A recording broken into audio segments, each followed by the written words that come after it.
नमस्कार दोस्तों, मैं आकाश जैन स्वागत करता हूं आपके अपने YouTube channel technology update tech hero में।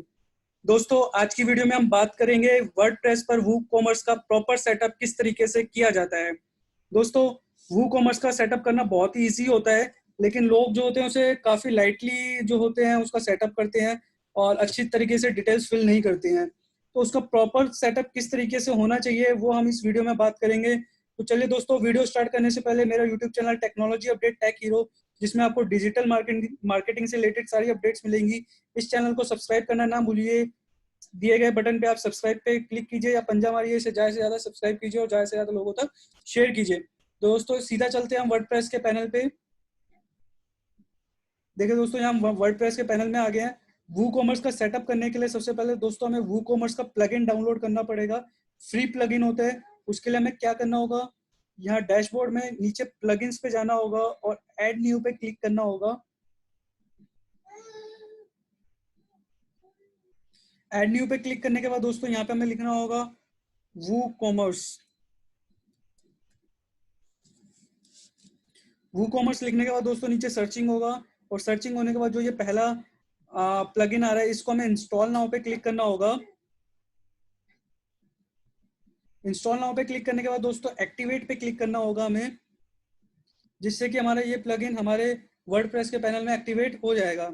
जी हाँ दोस्तों, देखिए हमारा प्लगइन जो है एक्टिवेट हो चुका है, वर्डप्रेस वूकॉमर्स। अब इसकी सेटिंग्स करने के लिए हमें पहले सेटिंग्स पे क्लिक करना होगा। यहाँ पे हमारी सेटिंग्स जो होंगी स्टार्ट होगी और उसका प्रॉपर सेटअप किस तरीके से किया जाता है वो आज की वीडियो में हम देखेंगे। जी हाँ दोस्तों, यहाँ पे ये ओपन हो चुका है। तो सबसे पहले टैब आ रहा है जनरल। तो जनरल के टैब में हम सारी डिटेल जो यहाँ पे पूछ रहे हैं वो सबको जानेंगे कि हर डिटेल्स को कैसे भरे जाते हैं। एड्रेस दोस्तों सिंपल है, आप अपना जो पूरा एड्रेस है वो यहाँ अपना पूरा एड्रेस आप मेंशन कर दीजिएगा। ये वो एड्रेस आपको डालना है दोस्तों जिस एड्रेस पे आप अपना ई कॉमर्स का स्टोर सेटअप कर रहे हैं।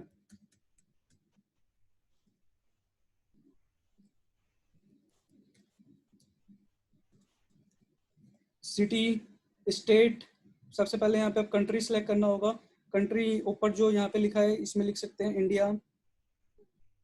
इंडिया में कौन सी सिटी, सिटी भी यहीं से हमें सेलेक्ट करनी होगी। फिर उसके बाद पिन कोड नंबर।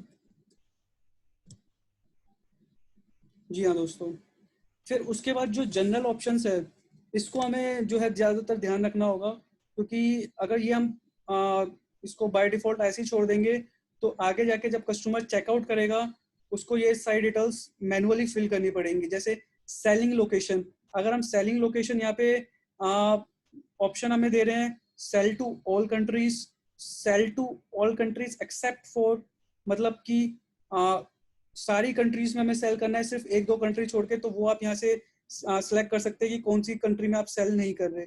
या फिर सिर्फ किसी एक कंट्री में आप सेल कर रहे हैं तो आपको लास्ट वाला ऑप्शन यहाँ से सिलेक्ट करना होगा। और यहाँ पे जैसे इंडिया में यहाँ पे टाइप कर देता हूँ। तो इससे क्या होगा दोस्तों, जब हम चेकआउट, कस्टमर हमारा जब चेकआउट पे जाएगा तो उसको ड्रॉप डाउन सेलेक्ट नहीं करना पड़ेगा कि मुझे किस कंट्री में शिप करना है अपना डिलीवरी, उसको बाय डिफॉल्ट ही इंडिया दिखेगा। तो ये वाला सेटिंग हमें यहाँ पे जरूर करना होता है। फिर शिपिंग लोकेशन, उसके बाद सेम वही, जैसे मैं इंडिया में शिप करना चाहता हूँ, इंडिया के बाद मेरा ऑर्डर शिप नहीं करना चाहता तो वो मैं यहाँ से सिलेक्ट करूँगा। अगर आपका ऑर्डर इंडिया के बाहर सेलेक्ट भी जाना है तो वो कंट्रीज आप यहाँ लिख सकते हैं। अगर आपका सभी कंट्रीज में जाना है तो उसके अकॉर्डिंग आप ड्रॉप डाउन सेलेक्ट कर सकते हैं। डिफॉल्ट कस्टमर लोकेशन, तो यहाँ पे आप ये जियो लोकेट कर सकते हैं कि जिससे कि कस्टमर अगर अपनी लोकेशन एड्रेस पूरा नहीं डालना चाहता तो वो मैप के थ्रू भी लोकेट कर सकता है। उसके बाद टैक्सेस, क्या आप अपने ऑर्डर पे टैक्स लेना चाहते हैं या आपका ऑर्डर का जो प्रोडक्ट है उसके अंदर टैक्स का अमाउंट इंक्लूड है। अगर आपके प्रोडक्ट के अंदर, सभी प्रोडक्ट के अंदर अगर आपका टैक्स का अमाउंट इंक्लूड है तो आपको ये टिक बॉक्स नहीं लगाना होगा। अगर आपके प्रोडक्ट के अंदर टैक्स का अमाउंट इंक्लूड नहीं है तो आपको यहाँ पे इनेबल टैक्स करना होगा।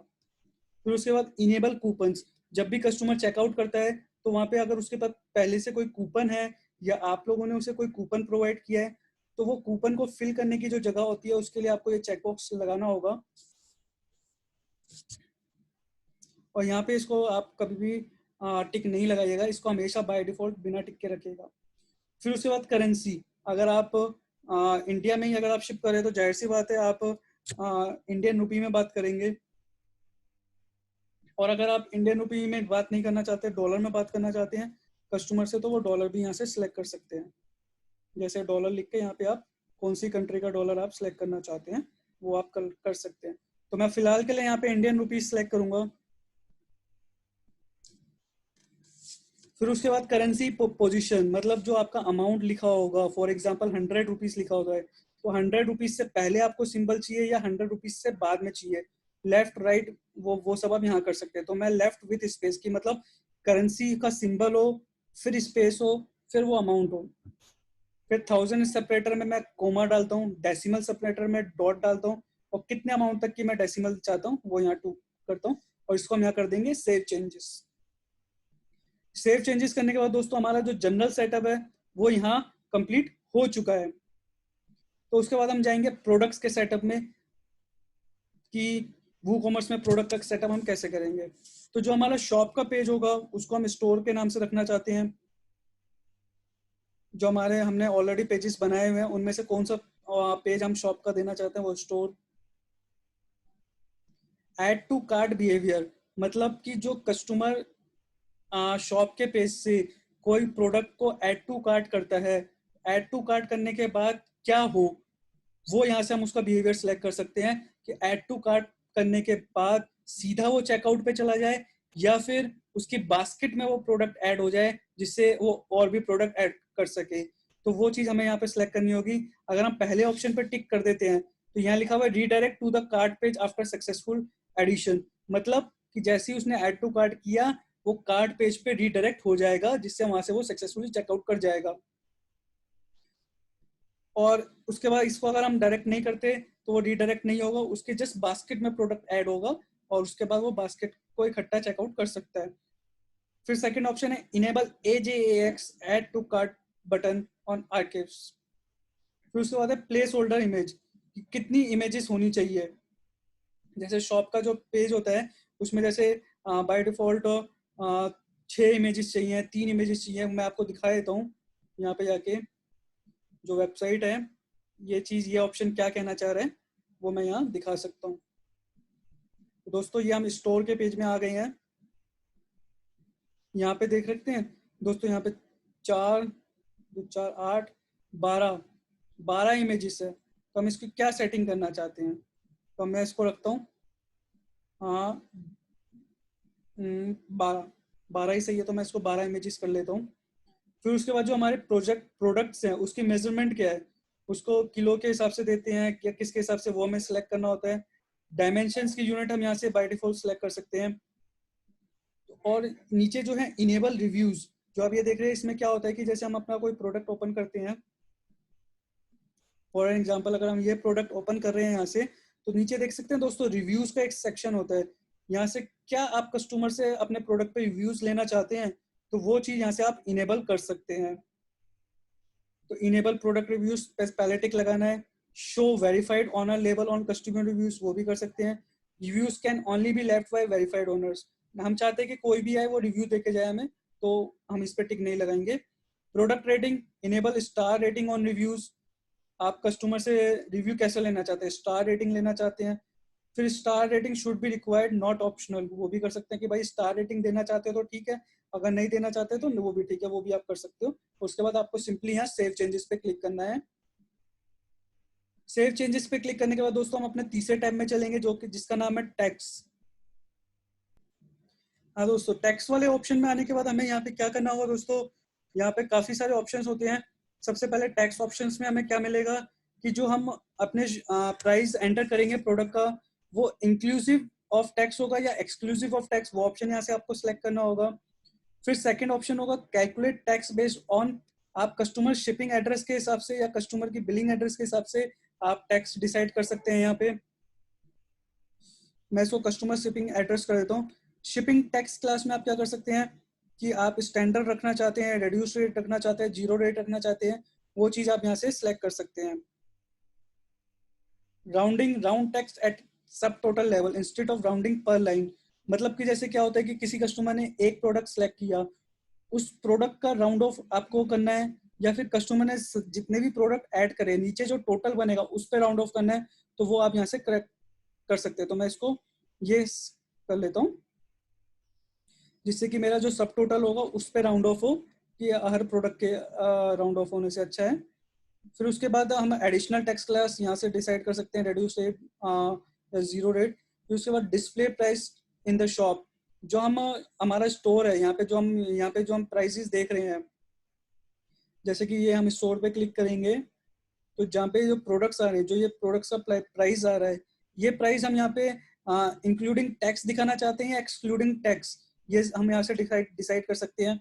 फिर उसके बाद display price during cart and checkout, जो हम कार्ट और चेकआउट पे प्राइस दिखाएंगे वो एक्सक्लूडिंग टैक्स या इंक्लूडिंग टैक्स दिखाएंगे, वो आप सेलेक्ट कर सकते हैं कि जब यहाँ पे कस्टमर चेकआउट करे उस टाइम क्या प्राइस दिखे।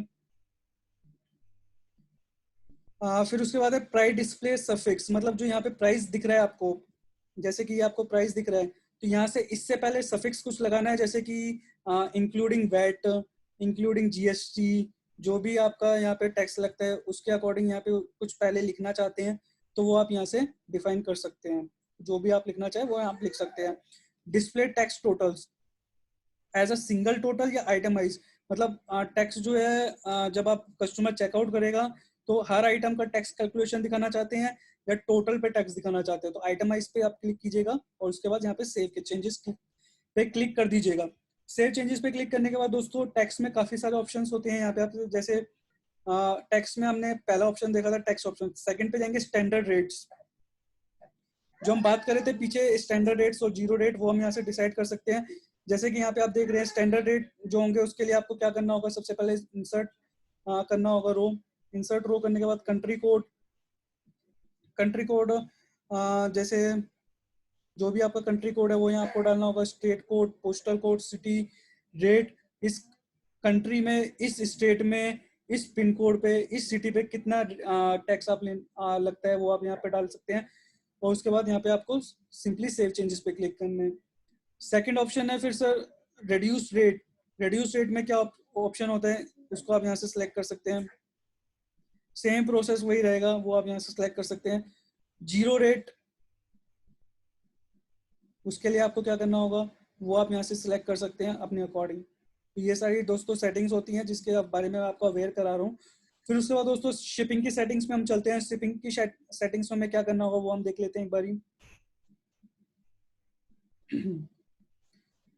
जैसे शिपिंग जोन्स, हम शिपिंग जोन्स यहाँ से ऐड कर सकते हैं, ऐड शिपिंग जोन पे हमें क्लिक करना होगा। फिर उसके बाद जोन नेम मान लीजिए मैं लिख लेता हूँ Delhi,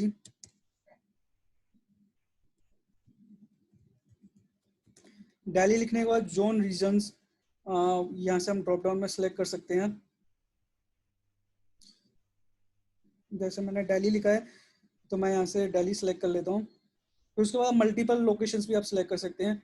shipping methods, add shipping method कि मतलब दिल्ली से जो भी मेरे पास ऑर्डर आएगा उसके लिए मैं फ्लैट शिपिंग रेट फिक्स कर देता हूँ, चाहे कोई भी क्वांटिटी हो, चाहे कितना भी कैसा भी ऑर्डर हो प्रोडक्ट का उसके लिए फ्लैट रेट हो। फ्री शिपिंग, चाहे दिल्ली से कोई भी ऑर्डर आए मैं उसको फ्री में शिप करूंगा, या लोकल पिकअप कि मतलब कस्टमर आके खुद पिकअप करेगा, वो सब मैं यहाँ से सेटिंग डिफाइन कर सकता हूँ।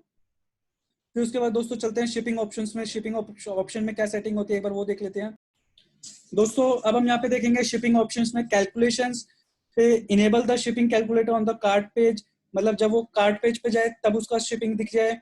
फिर hide shipping cost until an address is enter, मतलब हम चाहते हैं कि कस्टमर को शिपिंग जब तक ना दिखे जब तक वो अपना पूरा एड्रेस ना फिल कर दे। उससे क्या होता है कि कस्टमर को लगता है कि उसने इतना सारा मेहनत कर लिया, प्रोडक्ट भी सिलेक्ट कर लिया, एड्रेस भी भर दिया, अब शिपिंग जो मांग रहे हैं तो इतनी मेहनत वेस्ट करने से अच्छा है जो शिपिंग मांग रहे हैं वो दे देते हैं। ये कुछ ट्रिक्स होती हैं वो यहाँ पर हम अप्लाई कर सकते हैं। फिर उसके बाद shipping destination, default to customer shipping address, default to customer billing address, जो कस्टमर की शिपिंग हमें करनी है हम यहाँ से वो सिलेक्ट कर सकते हैं। वो हम कस्टमर से पूछ सकते हैं कि आप जो एड्रेस डाल रहे हैं उसी पे शिप करें, या फिर आप बिलिंग एड्रेस और शिपिंग एड्रेस डिफरेंस रखना चाहते हैं, वो डिफरेंट रखना चाहते हैं वो कर सकते हैं। तो उसके बाद हमें यहाँ पे सेव चेंजेस पे क्लिक करना होगा, इस वाले ऑप्शन को हमें कुछ नहीं करना है, जैसे है वैसे ही छोड़ना होगा। फिर थर्ड ऑप्शन है शिपिंग क्लासेस। शिपिंग क्लासेस में हम देखते हैं दोस्तों कि हमें क्या डिफाइन करना है। ऐड शिपिंग क्लास पे क्लिक करते हैं। इसके लिए दोस्तों हमें यहाँ पे शिपिंग क्लास नेम मान लीजिए मैं डाल देता हूँ Delhi free shipping. Delhi free shipping डालने के बाद दिल्ली फ्री शिपिंग मैंने क्लास डाल दी यहाँ पे। उसके बाद दोस्तों ये मेन ऑप्शन किस लिए होता है, जो हमारे प्रोडक्ट्स होते हैं, जब हम प्रोडक्ट्स की ग्रुपिंग करते हैं तो ग्रुपिंग करने के बाद हम यहाँ डिफाइन कर सकते हैं कि उन ग्रुप प्रोडक्ट्स पे हम शिपिंग जो होगी फ्री देंगे। जैसे कि कुछ होता है कि हम कॉम्बोज बना देते हैं 1+1 का या 2+1 का, तो उसमें क्या होता है कि उन कॉम्बोज के लिए हम यहाँ पे डिसाइड कर सकते हैं कि उन कॉम्बोज पे जब भी कोई प्रोडक्ट परचेज किया जाए तो वो फ्री शिपिंग हो, वो सब हम यहाँ से सिलेक्ट कर सकते हैं। तो दोस्तों उसके बाद हम चलते हैं पेमेंट्स पे। पेमेंट्स की कैसे सेटिंग कर सकते हैं वो हम देख सकते हैं। पेमेंट्स में देख रहे हैं दोस्तों, direct bank transfer, cheque payment, cash on delivery. Cash on delivery को ऑन रखिएगा। कैश ऑन डिलीवरी ऑन करने के बाद यहाँ पे आप पेपाल से कस्टमर से पेमेंट लेना चाहते हैं या डायरेक्ट बैंक में लेना चाहते हैं, वो सब यहाँ पे आप कर सकते हैं। डायरेक्ट बैंक में लेना चाहते हैं तो उसके लिए आपको सेटअप पे क्लिक करना होगा। उसका सेटअप आइए देख लेते हैं एक बार, उसका सेटअप कैसे किया जाता है। इनेबल बैंक ट्रांसफर पे क्लिक है। टाइटल डायरेक्ट बैंक ट्रांसफर जो आप कस्टमर को दिखाना चाहते हैं। डिस्क्रिप्शन जो आप यहाँ पे देखने लिखा हुआ है, make your payment directly into our bank account, please use our order ID as the payment reference. Your order will not be shipped until the funds have cleared in our account. उसके बाद हम यहाँ पे customer को अपने account की details दे सकते हैं। जैसे ही वो कस्टमर यहाँ से अपना पेमेंट करेगा तो आपके अकाउंट में जब पेमेंट पहुंच जाएगा तब आप कस्टमर का ऑर्डर शिप कर सकते हैं। और उसके अलावा हम और पेमेंट्स में हमें क्या क्या ऑप्शंस मिलते हैं, काफी सारे पेमेंट गेटवे भी आप ऐड कर सकते हैं। पेमेंट गेटवे यहाँ पे जैसे ये 4 ऑप्शन दिए हुए हैं, और पेमेंट गेटवे कैसे ऐड करने हैं उसका मैं एक सेपरेट वीडियो बनाऊंगा। उस वीडियो को आप जरूर देखिएगा कि उसमें पेमेंट गेटवे डायरेक्ट कैसे ऐड किया जाता है, जिससे कि कस्टमर प्रोडक्ट सेलेक्ट करे, प्रोडक्ट सेलेक्ट करने के बाद चेकआउट पे जाए, चेकआउट पे जाने के बाद सीधा वहाँ पे उसे डेबिट कार्ड क्रेडिट कार्ड का ऑप्शन आ जाए, नेट बैंकिंग का वॉलेट्स का ऑप्शन आ जाए, उनके थ्रू वो पे कर सके। वो कैसे होता है वो मैं आपको आने वाली वीडियो में बताऊंगा। फिर उसके बाद दोस्तों यहाँ पे हम एक बार चेक पेमेंट्स को भी देख लेते हैं। चेक पेमेंट्स को इनेबल कर देते हैं। इनेबल करने के बाद उसके सेटअप पे जाते हैं। सेटअप पे हम देख लेते हैं इसका क्या सेटअप है। यहाँ पे इनेबल, फिर टाइटल, डिस्क्रिप्शन, और जो आप स्टोर का नाम लिखना चाहते हैं कि इस स्टोर के नाम पे आप चेक बनाइए, इस एड्रेस पे आप चेक भेज दीजिए, और कुछ इंस्ट्रक्शंस आप देना चाहते हैं तो वो यहाँ पे आप दे सकते हैं। तो कॉमनली चेक पेमेंट्स आज की डेट में यूज नहीं होता है ये ऑनलाइन पोर्टल पे। ऑनलाइन पोर्टल पे पेपाल ज्यादा यूज होता है, कैश ऑन डिलीवरी भी यूज होता है, डायरेक्ट बैंक ट्रांसफर भी बहुत कम यूज होता है। तो उसके बाद जो पेमेंट गेट्स पे लगते हैं जिससे कस्टमर डायरेक्ट जो है नेट बैंकिंग से, डेबिट कार्ड से, क्रेडिट कार्ड से पेमेंट करते हैं, वो सब कैसे लगते हैं मैं आने वाली वीडियो में बनाऊंगा, उनमें आप जरूर देखिएगा। फिर उसके बाद सेटिंग्स आती है अकाउंट्स एंड प्राइवेसी। इसकी सेटिंग कैसे की जाती है वो दोस्तों हम एक बार देख लेते हैं। जैसे कि दोस्तों यहाँ पे guest checkout, allow customer to place without an account. मतलब जैसे कोई कस्टमर ने ऑर्डर यहाँ पे प्लेस किया, ऑर्डर प्लेस करने के लिए उसने पहले प्रोडक्ट को सिलेक्ट किया। जब उसने प्रोडक्ट को सिलेक्ट किया, ऐड टू कार्ट पे क्लिक किया। ऐड टू कार्ट पे क्लिक करने के बाद व्यू कार्ट पे गया। व्यू कार्ट पे करने के बाद उसने प्रोसीड टू चेकआउट किया। प्रोसीड टू चेकआउट के दौरान कस्टमर से यहाँ पे एक ऑप्शन होता है कि अकाउंट क्रिएट करने का। जैसे कि यहाँ पे वो ईमेल एड्रेस वगैरह डाल रहे हैं तो उससे क्या होगा, उसका अकाउंट जो है इस ईमेल आईडी से क्रिएट हो जाएगा। अब हम यहाँ पे जो है इसको भी जो है कस्टमाइज कर सकते हैं इस ऑप्शन के थ्रू, कि जैसे कि allow customer to place orders without an account. अगर मैं इसको अनटिक कर देता हूँ तो जब तक कस्टमर अपने आप को रजिस्टर नहीं करेगा तब तक ये फॉर्म भी उसे नहीं दिखाई देगा। तो सबसे पहले कस्टमर को रजिस्टर करना होगा, उसके बाद वो चेकआउट कर सकता है। अब मैं अगर इस पर टिक कर देता हूँ यहाँ पे, तो टिक करने के बाद सीधा चेकआउट पे ऐसा फॉर्म आ जाएगा जिससे कस्टमर फिल करके अपना चेकआउट कर सकता है, उसको कोई अकाउंट बनाने की जरूरत नहीं पड़ेगी। Allow customer to log in into an existing account during checkout. Customer को हम अलाउ कर सकते हैं जो उसका ऑलरेडी अकाउंट बना हुआ है उसको चेकआउट करें। ये डिफॉल्ट सेटिंग है, ये ऑलरेडी ऐसी आती है। फिर उसके बाद account creation, allow customer to create an account during checkout, बिल्कुल हम कर सकते हैं। यहाँ पे एक ऑप्शन आ जाएगा, जैसे ही उसने ये फिल करा यहाँ पे एक छोटा सा ऑप्शन आ जाएगा कि क्या आप इस जो आपने डिटेल्स भरी है इन डिटेल्स से अकाउंट भी क्रिएट करना चाहते हैं, तो इसको मैं रिकमेंड करूंगा जरूर टिक कीजिएगा। Allow customer to create an account on my account page, बिल्कुल जो यहाँ पे माई अकाउंट का पेज होता है दोस्तों, ये जैसे ये अकाउंट का पेज है दोस्तों, यहाँ अकाउंट के पेज पे ये देख रहे हैं आप, मेरा ऑलरेडी लॉगिन है तो इसलिए दिख रहा है। यहाँ पे आपको अकाउंट क्रिएशन का भी ऑप्शन मिल जाएगा, इसको टिक करने का। कोई भी कस्टमर अकाउंट क्रिएट कर सकता है। When creating an account, automatically generate an account username for the customer based on their name, surname और email। कई बार हमने देखा होगा जब हम ऊपर ईमेल आईडी डालते हैं, अपना नाम डालते हैं, उसके बेस पे एक ऑटोमेटिकली अकाउंट नेम जनरेट हो जाता है, जिससे कस्टमर को मेहनत नहीं करनी पड़ती। तो इसको भी टिक करिएगा, और कस्टमर उसे चेंज करना चाहे तो वो भी कर सकता है। उसके बाद ये डिटेल से remove personal data from order on request, मतलब कस्टमर रिक्वेस्ट करता है कि मेरा पर्सनल डाटा रिमूव कर दो, तो ये सब ऑप्शन मत दीजिएगा। फिर उसके बाद पर्सनल डाटा रिमूवल, ये सब ऑप्शन मत दीजिएगा। प्राइवेसी पॉलिसी जो आपकी है वो आप यहाँ पे लिख सकते हैं। चेकआउट पॉलिसी जो है वो आप यहाँ पे मेंशन कर सकते हैं। फिर उसके बाद यहाँ पे सेव चेंजेस कर सकते हैं। पर्सनल डाटा की सेटिंग्स को मत छेड़िएगा दोस्तों। पर्सनल डाटा की सेटिंग्स आज की डेट में कोई कस्टमर जो है नहीं चाहता कि उसका पर्सनल डाटा सेव हो किसी भी वेबसाइट पे, तो उसको बाय डिफॉल्ट ऐसे ही रखिएगा। फिर उसके बाद हम जाएंगे ईमेल्स पे। ईमेल्स का क्या रोल होता है वो कॉमर्स में, वो हम चेक करेंगे कि ये ईमेल्स को हम यहाँ मेंशन कर देते हैं। जब भी कोई नया ऑर्डर आए तो कस्टमर को क्या ईमेल जाए, तो उसके लिए हमको न्यू ऑर्डर के लिए यहाँ पे सबसे पहले मैनेज पे क्लिक करना होगा। जब भी कस्टमर ऑर्डर परचेज करेगा तो किस ईमेल आईडी से मेल जाए, वो सब्जेक्ट क्या हो, वो ईमेल हेडिंग क्या हो, एडिशनल कंटेंट क्या हो, वो सब आप यहाँ पे सेट कर सकते हैं। सेम उसी तरीके से अगर कस्टमर कैंसिल करता है तो कैंसिलेशन की क्या मेल हो, ऑर्डर प्लेस करते टाइम उसका ऑर्डर फेल हो जाए तो उसका क्या मेल हो, तो ये सारी सेटिंग्स हम यहाँ से कर सकते हैं। बाय डिफॉल्ट यहाँ पे हम सेटिंग कर सकते हैं कि किस ईमेल आईडी से किस नाम से मेल जाए उसके पास, वो सब हम यहाँ से फर्दर सेटिंग कर सकते हैं। दोस्तों इंटीग्रेशन पे चलते हैं। उसके बाद इंटीग्रेशन में समझते हैं वूकॉमर्स में इंटीग्रेशन का क्या रोल होता है, उसको हम एक बार नजर मार लेते हैं। इंटीग्रेशन का दोस्तों ये रोल होता है कि जो जियो लोकेशंस होती है कस्टमर की, वो अगर हम ऑटोमेटिकली पिक करना चाहते हैं तो उसके लिए हमें उसका सेटअप करना पड़ता है, मैक्सिमम लाइसेंस की उसकी जनरेट करनी पड़ती है। तो इसको हम ज़्यादा नहीं छेड़ेंगे, उसको हम बाय डिफॉल्ट जैसा है वैसे ही छोड़ेंगे, क्योंकि इसकी हमें ज़्यादा जरूरत नहीं पड़ेगी। फिर उसके बाद दोस्तों चलते हैं एडवांस।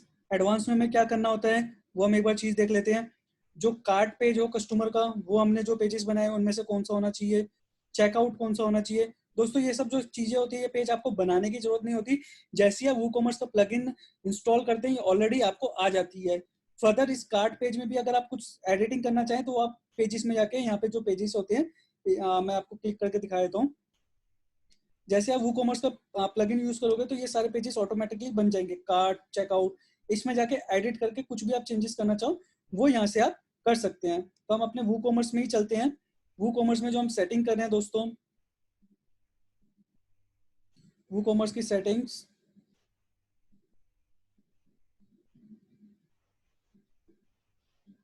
सेटिंग्स में जाने के बाद एडवांस, एडवांस में हाँ ये सब सेटिंग हम कर सकते हैं। माई अकाउंट पेज कौन सा हो, टर्म्स एंड कंडीशन का कोई पेज नहीं है, वो हम कौन सा पेज डालना चाहते हैं वो उसके लिए हमें पहले पेज बनाना होगा और उसमें अपनी टर्म्स एंड कंडीशंस इंसर्ट करनी होगी। उसके बाद वो पेज हमें यहाँ पे सिलेक्ट करना होगा। चेकआउट एंड पॉइंट्स, तो चेकआउट एंड पॉइंट जो बाय डिफॉल्ट यहाँ पे है, इसमें हमें कुछ भी नहीं चेंज करना है, इसको जैसे की जैसे है वैसे की वैसे ही रखना है।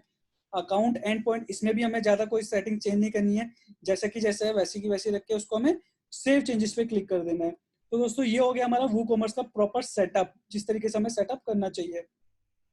फिर उसके बाद वूकॉमर्स का हमें एक डैशबोर्ड मिलता है। जब हम पूरी सेटिंग कर लेते हैं ये सारी, तो डैशबोर्ड में क्या क्या चीजें होती हैं वो हम आपको एक बार नजर मार लेते हैं। डैशबोर्ड में दोस्तों हम यहाँ से अपना ऑर्डर्स की सारी डिटेल्स देख सकते हैं। पहले सबसे पहले यहाँ से ड्रॉप डाउन सेलेक्ट कर लेते हैं कि कितनी डेट से लेकर कितनी डेट तक का देखना चाहते हैं। हम लास्ट वीक के बारे में जानना चाहते हैं, तो उसके लिए अपडेट पे क्लिक करना होगा। फिर उसके बाद यहाँ पे मैक्सिमम 1 मिनट के अंदर अपडेट हो जाएगा। ये अपडेट हो गया है। तो अभी अभी हमने इंस्टॉल किया है, तो टोटल सेल्स 0 रुपए की है, net cell 0, order 0, item sold, क्योंकि ये अभी हम लोगों ने सेटिंग की है। फिर उसके बाद नेट सेल्स का चार्ट बन के आ जाता है, ऑर्डर्स का चार्ट बन के यहाँ पे आ जाता है। ये सब चीज़ें यहाँ पे आ जाती हैं। उसको फर्दर उसके बाद ऑर्डर्स जो आपके पास आएंगे, ऑर्डर्स मेल पे भी आते हैं, और उसके बाद यहाँ पे आप वूकॉमर्स के ऑर्डर सेक्शन में जाके ऑर्डर्स देख सकते हैं यहाँ पे कि कितने ऑर्डर्स यहाँ पे आया। अभी कोई ऑर्डर नहीं आया, अगर कोई ऑर्डर प्लेस होगा तो आ जाएगा। जैसे हम एक ऑर्डर कोई प्लेस करते हैं स्टोर में जाके, स्टोर में जाके मान लीजिए हम इस ऑर्डर को प्लेस करते हैं। प्लेस करने के लिए अब हम add to cart, view cart, उसके बाद proceed to checkout. Proceed to checkout के बाद हम अपना डिटेल्स भर देते हैं यहाँ पे। उसके बाद एड्रेस में अभी ज़्यादा बड़ा एड्रेस डाल के नहीं डालना चाह रहा, मैं सिर्फ आपको दिखा रहा हूँ कि ऑर्डर्स किस तरीके से जाएंगे। कोई भी ऑर्डर प्लेस करेगा तो दिल्ली,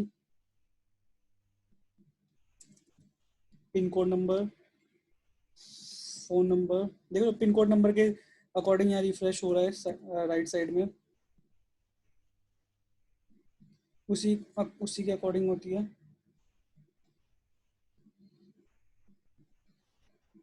हाँ तो दोस्तों ये मैंने सारा डिटेल भर दिया था, तो उसके अकॉर्डिंग मेरा यहाँ ऑर्डर प्लेस हो चुका है। 1426 ऑर्डर नंबर है मेरा, और यहाँ आके हम रिफ्रेश करेंगे तो ये ऑर्डर हमें यहाँ दिख जाएगा। देखिए ये ऑर्डर हमारा यहाँ दिख चुका है।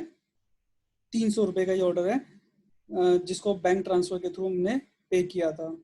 इसको फर्दर हम इसका स्टेटस चेंज करने के लिए पहले इस ऑर्डर को ओपन कर लेते हैं। कस्टमर के पास ऑन होल्ड दिखेगा, तो ये हम यहाँ से देख सकते हैं ऑर्डर नंबर 1426 है, payment via bank transfer, customer का आईपी एड्रेस ये था, इस डेट को ऑर्डर आया है, इतने बजे ऑर्डर आया है, बिलिंग एड्रेस ये है, शिपिंग एड्रेस यहाँ कुछ नहीं पिक करा था, फ़ोन नंबर हमने इतना ही डाला था। स्टेटस हम फर्दर इसका चेंज कर सकते हैं, प्रोसेसिंग कर सकते हैं, कंप्लीटेड, कैंसल्ड, रिफंड, तो उसका कस्टमर के पास ऑटोमेटिकली मेल चला जाएगा। प्रोसेसिंग पे हमने क्लिक कर दिया, ये ऑर्डर था, प्रोडक्ट ये था, इतने अमाउंट का था, 2 क्वांटिटी थी, 300 रुपये, ये सब आ गया यहाँ पे। उसके बाद ऑर्डर एक्शंस में हम यहाँ से कर सकते हैं, कस्टमर को ईमेल भेजना चाहते हैं इनवॉइस का, resend new order notification, regenerate download permission, ये सब हम यहाँ से कर सकते हैं। तो मैं प्रोसेसिंग में करके इसको अपडेट कर देता हूँ।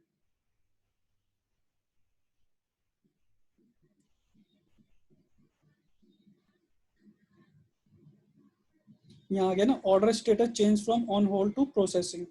ये कस्टमर के पास में मैसेज चला जाएगा कि आपका ऑर्डर प्रोसेसिंग हो रहा है। देखो प्रोसेसिंग हो गया, तो ये इसका प्रोसेस होता है। फिर कूपन्स हम यहाँ से जनरेट कर सकते हैं। जैसे कि मैं आपको दिखाया तो कूपन्स का क्या रोल होता है। जैसे कोई भी प्रोडक्ट हम यहाँ से अपने स्टोर से सिलेक्ट करते हैं, मान लीजिए ये जीन्स को हम सिलेक्ट करते हैं। जीन्स को सिलेक्ट करने के बाद हम इसको ऐड टू कार्ट करते हैं। ऐड टू कार्ट करने के बाद व्यू कार्ट पे क्लिक करेंगे। उसके बाद proceed to checkout. Proceed to checkout में आप यहाँ पे देख रहे हैं have a coupon, click here to enter your code. तो यहाँ क्या कूपन कोड डाला जाए जिससे कि ये हमारा प्राइस कम हो जाए या कस्टमर को कूपन का बेनिफिट मिल जाए, तो कूपन यहाँ से हम जनरेट कर सकते हैं। कोई जैसे ये ऑलरेडी जनरेट है, मैं आपको एक कूपन जनरेट करके दिखा देता हूँ। ऐड कूपन पे क्लिक करने के बाद हम कूपन का नाम रख देते हैं कूपन कोड। जो कस्टमर यहाँ कोड डाले वो कोड हम लिख देते हैं गेट 50, ठीक है। उसके बाद डिस्क्रिप्शन गेट 50% इंस्टेंट डिस्काउंट, ठीक है। फिर उसके बाद ये डिस्काउंट टाइप क्या है, फिक्स कार्ड मतलब कि 50 रुपये कम हो, परसेंटेज मतलब 50% कम हो, तो वो सब यहाँ से सिलेक्ट कर सकते हैं। कूपन अमाउंट 50% कम हो जाए, और allow free shipping, allow free shipping भी कर देते हैं। कूपन की एक्सपायरी डेट हम सेलेक्ट कर देते हैं कि ये आज मैंने कूपन लगाया, कल तक ये अप्लाई हो। और उसके बाद यूसेज रिस्ट्रिक्शन, मतलब कि हम ये कूपन 5 कस्टमर को दे सकते हैं, जो भी पहले कस्टमर आए। मैक्सिमम में हम मैक्सिमम 10 कर देते हैं, मिनिमम 5 या मैक्सिमम 10, ठीक है। बाकी ये सब सेटिंग यहाँ से हम कर सकते हैं। उसके बाद यहाँ अपडेट कर देते हैं। अपडेट करने के बाद जो हमने गेट 50 कोड बनाया, इस पेज को एक बार रिफ्रेश कर लेते हैं। रिफ्रेश करने के बाद यहाँ पे देखें 150 रुपये मैं कूपन लगाता हूँ गेट 50, और उसके बाद अप्लाई कूपन पे क्लिक करता हूँ। जब मैं अप्लाई कूपन क्लिक करने के बाद यहाँ एरर आ रहा है, the maximum spend for this coupon is ₹10। तो इसके लिए यहाँ पे हम अपना जो हमने यहाँ पे यूसेज रिस्ट्रिक्शन की थी इसको हम हटा देते हैं फ़िलहाल के लिए, जिससे कि हमारा कूपन लग जाएगा। और इसको हम अपडेट करते हैं। अपडेट करने के बाद हम इसको वापस से रिफ़्रेश करेंगे यहाँ पे, और यहाँ पे कूपन कोड GET50 फिर से लिख के अप्लाई करके देखते हैं इस बारी। तो दोस्तों देखो, कूपन कोड अप्लाइड सक्सेसफुली, और 150 का 50% करेंगे तो 75% ऑटोमेटिकली कम हो गया। इस तरीके से हमें किसी कस्टमर को कूपन देना है तो वो हम यहाँ से कूपन जनरेट करके दे सकते हैं। फिर उसके बाद कस्टमर्स, तो दोस्तों कस्टमर्स में हम देख सकते हैं हमारे पास कौन कौन से कस्टमर आए। जैसे कि मैंने अभी ऑर्डर फिल किया था तो मेरी डिटेल्स यहाँ दिख रही हैं, और भी जैसे जैसे कस्टमर आते जाएंगे वो डिटेल्स यहाँ इंक्रीज होती जाएगी। उसके बाद रिपोर्ट्स हम यहाँ से देख सकते हैं। रिपोर्ट्स में हमें यहाँ दिख जाएगा ऑर्डर्स के सेक्शन में sales by date last 7 days, वो सब हम यहाँ से सेलेक्ट करके देख सकते हैं कि कितना कितना क्या क्या हुआ, और फर्दर हम रिपोर्ट यहाँ से चेंज कर सकते हैं। कस्टमर्स की रिपोर्ट देखना चाहें तो कस्टमर्स की देख सकते हैं कि कितने कस्टमर हमारे साथ जुड़े हैं लास्ट 7 डेज, दिस मंथ, वो सब हम यहाँ से मैनुअली चेक कर सकते हैं। डाटा जो है 24 आवर्स के अंदर अपडेट होता रहता है। सेटिंग्स हमने देख लिया। स्टेटस और एक्सटेंशन का हमारे वू कॉमर्स में फिलहाल कोई यूज़ नहीं होता है, और इसका कोई ज़्यादा इंपॉर्टेंट रोल है नहीं। तो स्टेटस पे फिर भी हम एक बार नज़र मार लेते हैं, जिससे कि मैं आपको क्लियरली बता सकूं। स्टेटस पे देख लीजिए, ये जो है सेटिंग्स होती हैं, वर्डप्रेस एड्रेस, ये सब जो हमने वो कॉमर्स इंस्टॉल किया है वो इंटरनली सेटिंग्स होती हैं, उसके लिए हमें कुछ भी नहीं करना होता, वो अपने आप ही बाय डिफ़ॉल्ट हो जाती हैं। एक्सटेंशंस पे हम देख सकते हैं सब्सक्रिप्शन, कस्टमर का कोई सब्सक्रिप्शन का हमें लगाना है, बुकिंग्स का हमें कुछ लगाना है कि हम जैसे कोई होटल रेस्टोरेंट की बुकिंग्स लेना चाहते हैं ऑर्डर की जगह, तो बुकिंग्स का हमें ये लगा सकते हैं। इसके लिए आपको $249 खर्च करना होगा। मेंबरशिप अगर कस्टमर की लेना चाहते हैं तो उसके लिए हम प्लगइन जो है एडिशनली हम ले सकते हैं। तो दोस्तों ये था हमारा वू कॉमर्स का प्रॉपर सेटअप। वू कॉमर्स में क्या क्या चीज़ें कैसे कैसे जनरेट करनी होती है प्रॉपर तरीके से मैंने बताई है। तो दोस्तों आशा करता हूँ कि आपको मेरी वीडियो में समझ आ गया होगा कि वू कॉमर्स का वर्डप्रेस पे किस तरीके से प्रॉपर सेटअप किया जाता है। दोस्तों आज की वीडियो में इतना ही। मेरे चैनल को सब्सक्राइब करना ना भूलिएगा, इसको ज़्यादा से ज़्यादा शेयर कीजिएगा जिससे ज़्यादा से ज़्यादा मैं वीडियो आप तक पहुँचा सकूँ। दोस्तों आज के लिए इतना ही, तब तक के लिए थैंक यू।